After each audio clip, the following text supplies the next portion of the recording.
Joining us now, the former England star John Barnes and the Deputy Chief Executive of the Professional Footballers Association, Bobby Barnes. Welcome to you both. John Barnes, if I can start with you, John.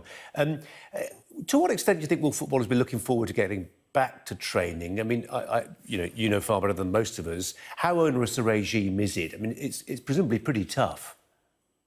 Yes, but of course, there are many different aspects to football training. And of course, you can easily get back to training and socially distance. Obviously not playing 5-a-side or 11-a-side, but there's shooting drills, there's dribbling drills, there's passing drills. In fact, the majority of football is done whereby you don't have to be right next to the other player. So I suppose from that respect, I think it's a very safe thing to do because you are able to control the distances between players. So I don't think getting back to training is that much of an issue. Yeah.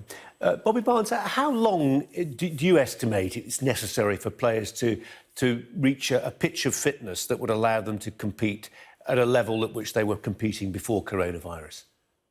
Well, obviously there's been we're coming up now for two and a half months since players were actually in action. But I think it's important to bear in mind that whilst today is a very significant step on the road towards getting back to Premier League football, this is indeed just the first step.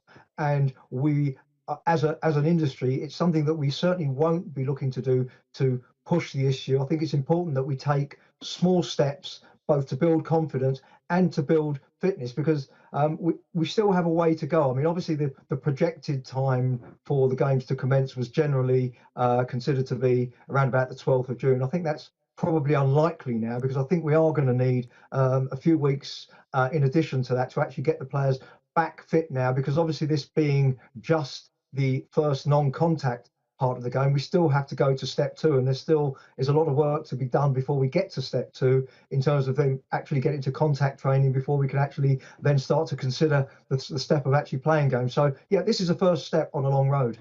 Yeah, I think I'm right in saying, John Barnes, that the Bundesliga, took 5 weeks from the beginning of training to the resumption of actual matches, though of course behind closed doors as well. Just on the point about how the players feel about all this.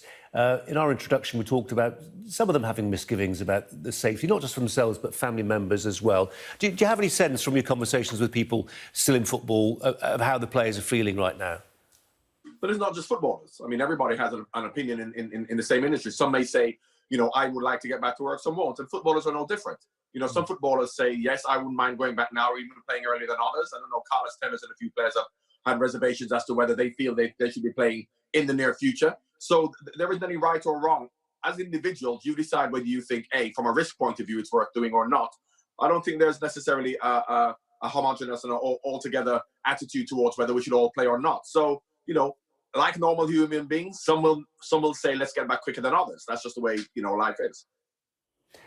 Bobby, I'm guessing you're having to answer queries from footballers themselves who want to be sure that what can be done is done. I mean, suggestions, for instance, that there's cleaning going on of footballs, of cones, even playing surfaces. Everything is being done.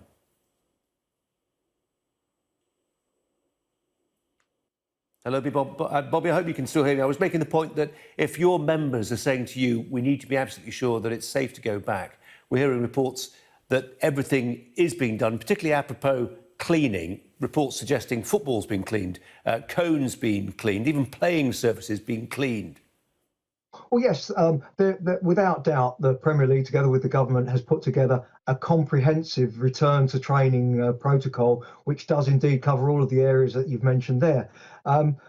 The intention is certainly there within the Premier League to ensure that the safest possible environment can be made available to the players to actually return to training and then hopefully at some time in the future return to playing. You have to take into account, however, that there is indeed a widespread of opinion and very legitimate concern, because as you said at the top of the show, there are players who have individual circumstances which will directly impact on both their inclination and ability to get back to training. We have players obviously who have pregnant partners, those with young children. We have those.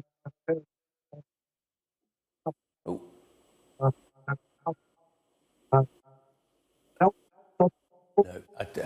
Bobby, we're just having some problems with your link. Let's go back to John Barnes to reflect, John, on your opinion that actually neutral stadiums, I mean, obviously the training a prelude to the resumption of the 2019 to 2020 season to some degree.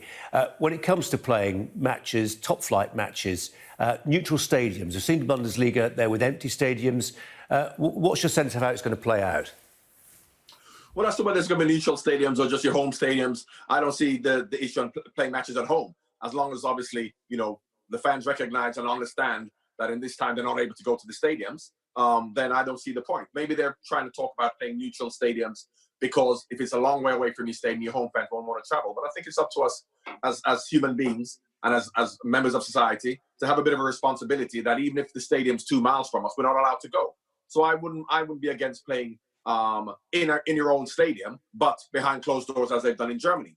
So I don't think it's a necessity for neutral stadiums. But I do understand that if you want to get back quicker, you probably will have to play behind closed doors, which isn't ideal. But nevertheless, this is not an ideal circumstance. We have to make do of a bad situation. So playing in empty stadiums for me, if we decide that sooner rather than later we have to get back to playing, I don't see that as a problem. And John, just I mean, obviously as a former, Liverpool player yourself, I mean, if Liverpool are crowned champions, you would expect to see relegation happen as well. Why is that linkage necessary? It's about the integrity of the competition. Liverpool winning and not having promotion and relegation. I'm not just talking about relegation. I'm talking about Leeds and West Brom and Crewe in League Two or whatever coming up. You can't just arbitrarily. It's like saying, well, give Leeds the championship. Why just give Liverpool? Why not give Leeds the championship? Or Crewe if they're top of League One? It's about honouring the competition. It's not just about Liverpool getting the championship and forgetting everything else. It's about, for me, the integrity of the competition, not necessarily just the sport of football, but competition. That's why I'm perplexed to find out why in Scotland they gave Celtic the championship and relegated Hearts. But we just, PFA is the trades union of professional footballers. How worried are you that this hiatus, when people who love football haven't had access to it, might perhaps teach some of them that they can live without it after all? Well, I think it's fair to say that we don't have the divine right that football is the number one sport in this country, and it's something that we obviously have to work very hard to preserve and to cherish. I think that what you are seeing now, the steps that are being taken, highlight really the impact and the emotional attachment that people do have to this, our national sport. I think were we not the number one sport, not just in this country, but in the world, I don't think we'd be taking the measure that we are to actually get back to some degree of normality, because certainly people do want their fix of football back as soon as they possibly can. And I'm sure that those of us who were able to tune into the Bundesliga on the weekend were doing that very much in the mind that football in any shape or form we want to get back. And obviously we're going to have to take steps to try and get the game back. As John said earlier, and I echo that view, I think it's not ideal to have empty stadia, but at the same time, if that's the only way we can actually get football back, then that's what we've got to embrace and try and move forward with.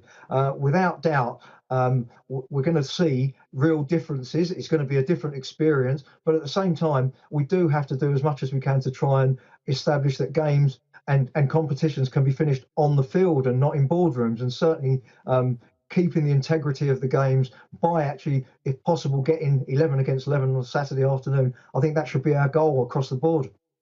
Bobby Barnes, John Barnes, thanks both very much indeed. Thanks a lot. Thank you.